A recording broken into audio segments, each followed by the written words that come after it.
à l'attention des autorités de la République d'Haïti, aux institutions nationales et internationales, à tous ceux qui, de près ou de loin, participent à la destinée de notre pays. Il y a des silences qui pèsent plus lourd que les mots. Et il y a des fermetures qui ne sont pas seulement matérielles, mais existentielles.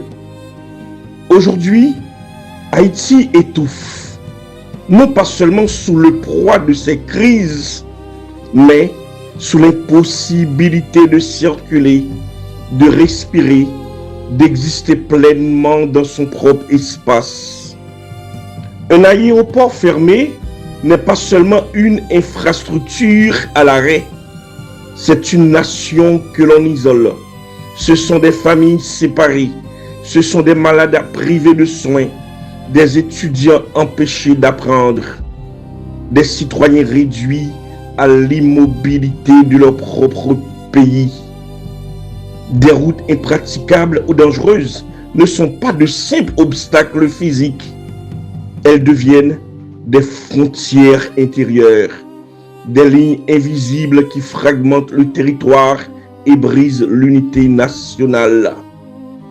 Un peuple qui ne peut plus circuler est un peuple que l'on empêche de vivre. Mais il ne suffit pas de dire cela, il faut aller plus loin. Car nous savons tous que ces fermetures trouvent leur origine dans une réalité complexe.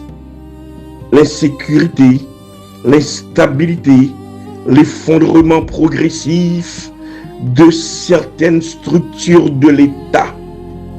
C'est précisément pour cela que cette lettre n'est pas un cri naïf, mais un appel à la responsabilité.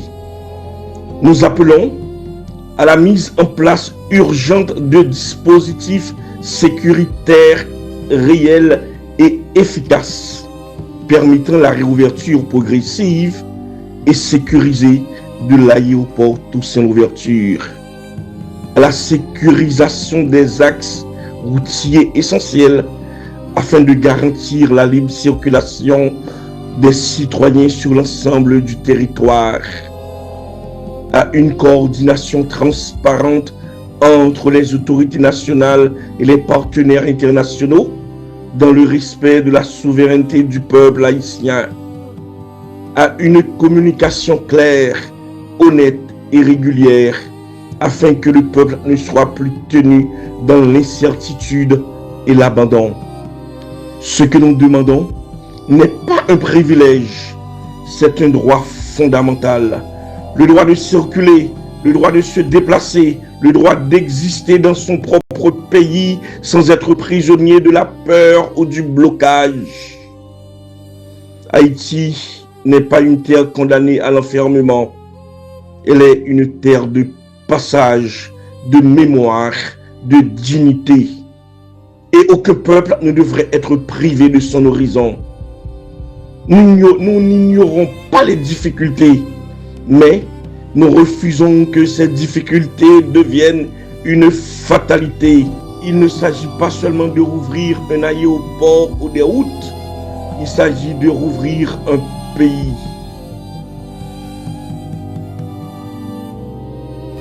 Avec respect, mais avec fermeté, nous rappelons chacun à prendre la mesure de cette urgence, parce qu'un peuple qui ne peut plus circuler est un peuple que l'on condamne au silence.